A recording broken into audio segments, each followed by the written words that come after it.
On Thursday, August the 16th, 1660, a 70-year-old man named William Harrison left his home in the market town of Chipping Campden, Gloucestershire. William was the manager of Viscountess Campden's estate, and that day he was heading to the small village of Charingworth, about 2 miles away, to collect his lady's rent.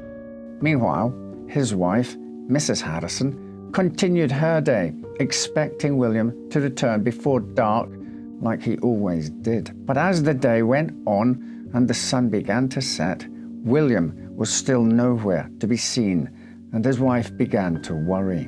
Neither she nor anybody else in the entire village could possibly have guessed how the forthcoming turn of events would play out, or indeed what actually happened to William Harrison. Ye gads, the moment is upon us. A quick message from this episode's sponsor.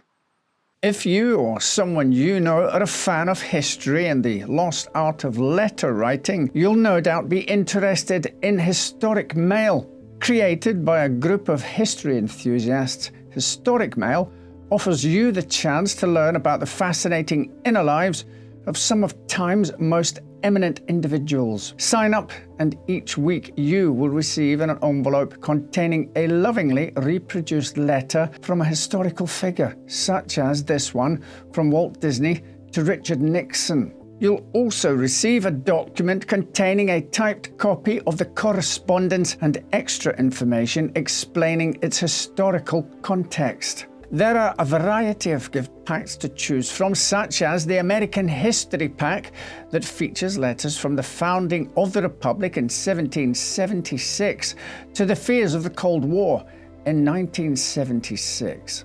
The letters offer a lesser-seen angle on events from the past.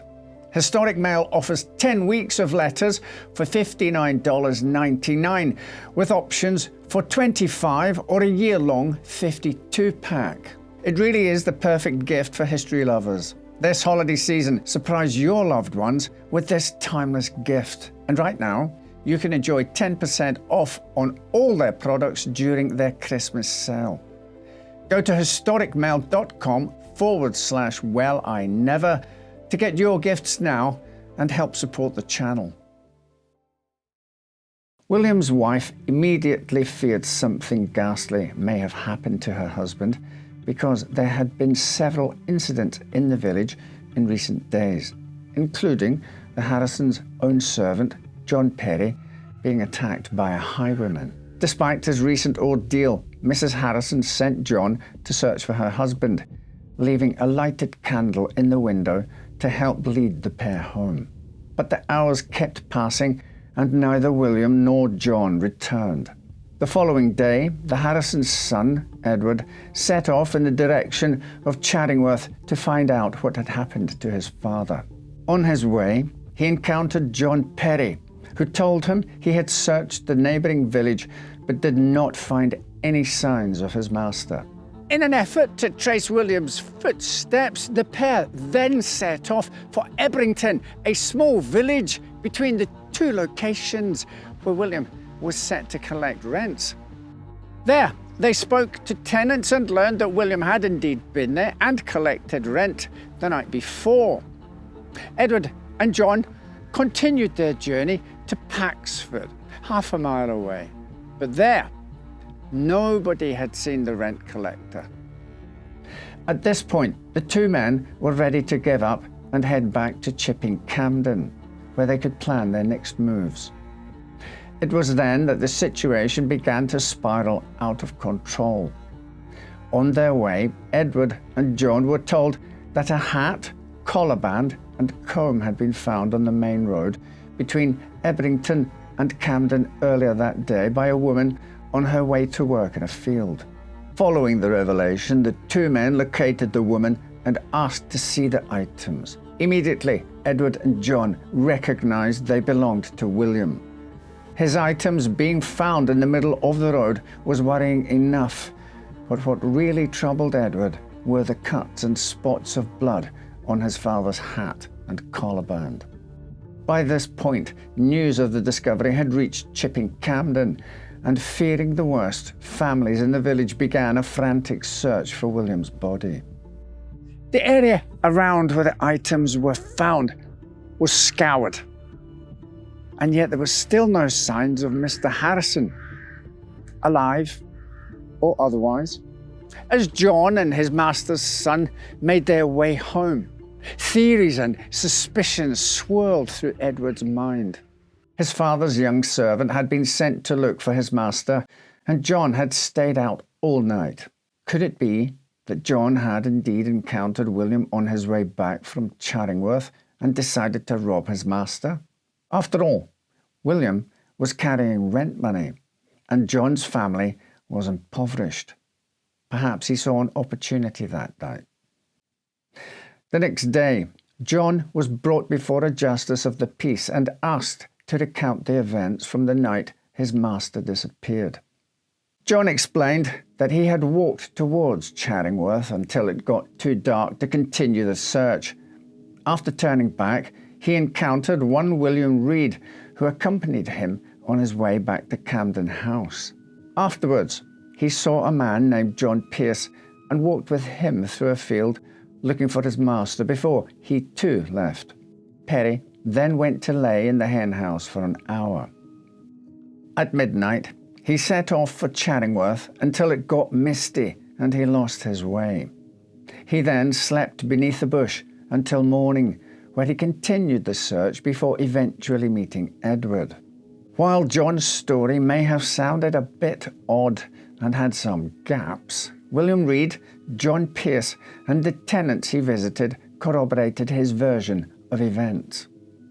Still, the justice ordered John Perry to be kept in custody, with him being held for part of the time in the local prison and the rest in an inn.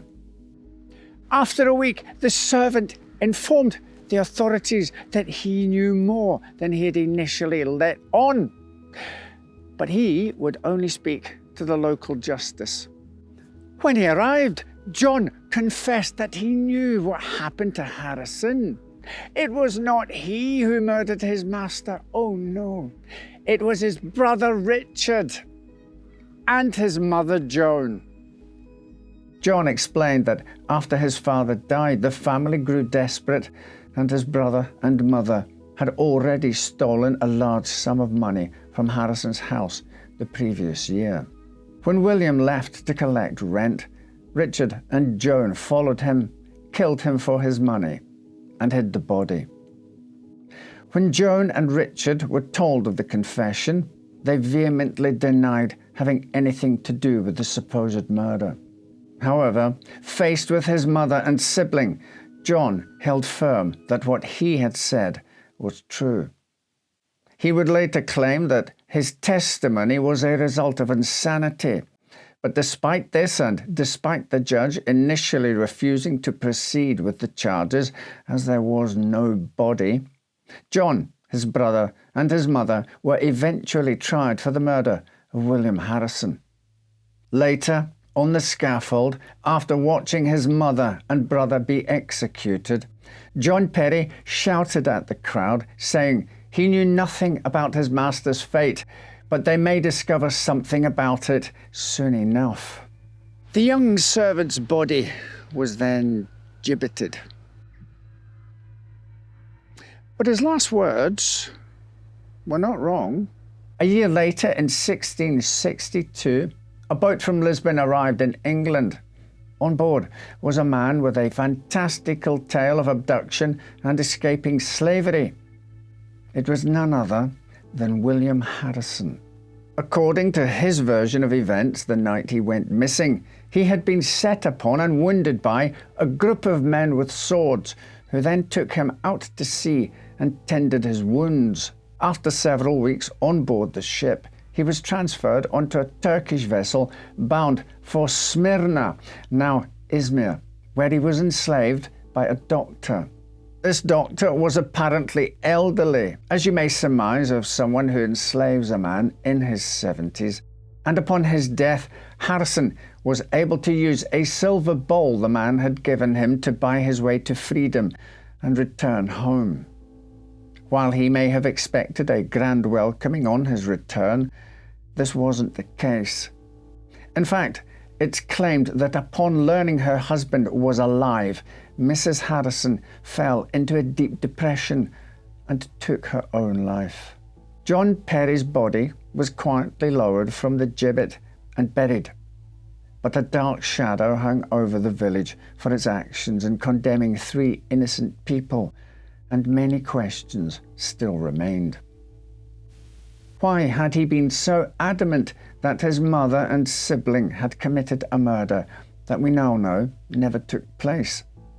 And was William Harrison's wild tale true? Many believe that he had in fact manufactured his supposed disappearance, leaving the country to monitor the developing situation around the recent Stuart restoration. The truth is, we will likely never know what actually happened. We will simply be left to wonder. Right then, thank you for watching, take care, and I'll see you next time with another story to make you say, well, I never.